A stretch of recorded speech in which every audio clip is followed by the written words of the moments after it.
What's up guys? Good evening. Welcome to Kim and Ray Vlog. So eto na naman ang ating prepare na ulam for tonight. So watch this. Yan. Sarap-sarap talaga ng munggo na may taba. At ito na nga ang final result ng ating niluto ngayon. Ayan, ang bango-bango. Ayan na po, magsasandok na po kami ng pagkain.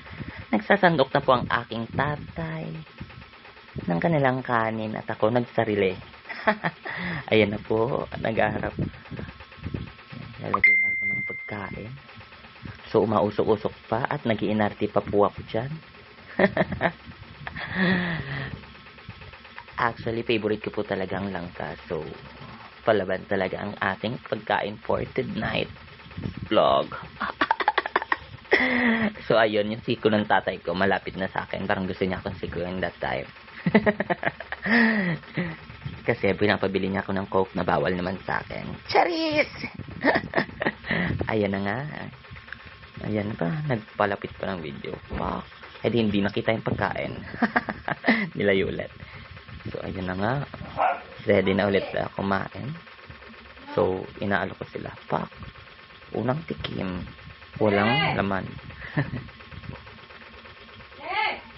So, ang sarap-sarap talaga niya. Kakain pa. Langka. So, ayun ang ingay ng aking kapitbahay dito. At alam na nagpa-vlog ako. Nag-iingay. Sige, lamon girl. So, ayan.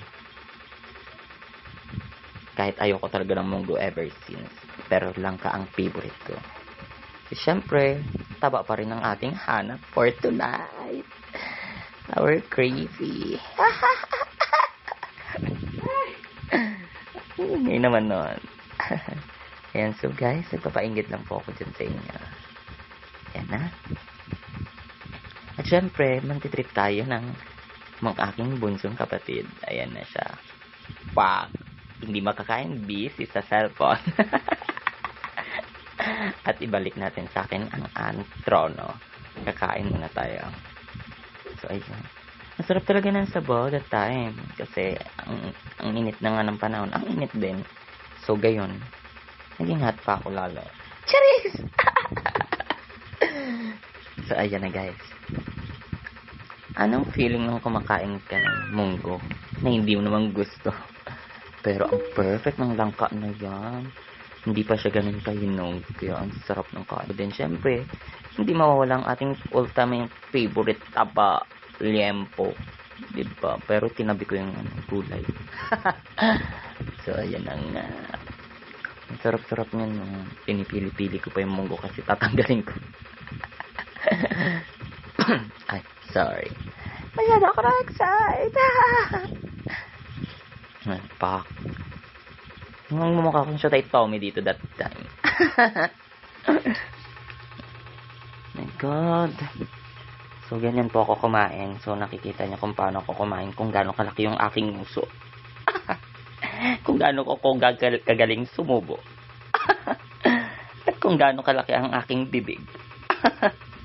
Bilog na bilog. Wasak na wasak. Charis! Eme lang. So, ayan. For the eating pa rin ng person kasi syempre naman nilalasap ko ang lasa ng pagkain at ulam. Siyempre, nag-enjoy pa rin ako. Nagkikinsyo tayo Tommy ako dyan pag masarap ang ulam. Especially pag once na may kahalong patis na may sili. Diba? Ayan. Siyempre, for the noms ata tayo na another sabaw na naman tayo dyan. Sabaw-sabaw lang, girl. Pero hinay-hinay lang. Mukha ka ng puyat dyan, girl. Sorry po sa eye bags ko dyan. Lumalaban na po kasi siya. Mas matapang na po siya sa akin. Eme! So, ayan. For the last long. Then, nilayo ko pa. Kasi, hindi makakita yung pagkain ko. Sensya na po talaga sa aking puyat dyan. Kasi puyat na puyat ako. Puyat lover kasi ako dyan. So, ayan. Masakit na po ang aking nangalangala dyan. Dahil sa munggo. Charis. For today's video, ito nga po pala yung time na kasama ko ang family ko that night kumain ng sabay-sabay. Uy! Parang sa first time. Siyempre, kasama ko sila sa vlog for tonight. Kaya, laban lang. Kahit ayaw ng munggo, ilaban pa rin yan. Sensya nakapat ako ng kamot sa mata ko kasi puyat ako. Hindi ako makatulog maayos. Then, syempre, nananakit na po ang aking mga braso. For the Watch Pan TV ang person, habang nag-eating. So, ayan. Inuna talaga ang laman kasi ang taba, pinapapak. So, guys, ayun. Kung gusto kayong i-follow nyo lang po kami sa aming YouTube channel. Kim and Ray Official. Then, of course, to our Facebook page, Ray and Kim Vlog. So, thank you so much sa mga follow and sumusuporta sa amin lagi. So, ayun. Paubos na po ang aking kinakain. Patapos na din, papak ng taba. Binalikan lang ka. Ayun, tapo ng tira.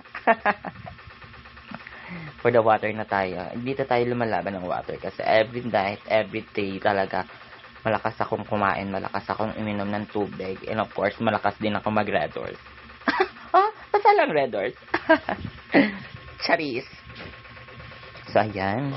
Nakakadalawang baso lang po talaga ako every time nakakain ako. Kasi, pinagtitripan ko yung kapatid ko. Hanggang nagsa-cellphone, hindi pa rin naubos pagkain.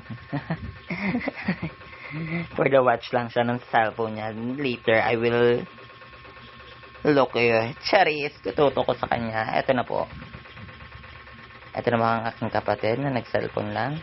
Ayan, sinabawan pa. Pak! Ang ganda! Dog show. Yung nanay ko nagalit that time kasi nakabuka ka daw siya. Thank you so much!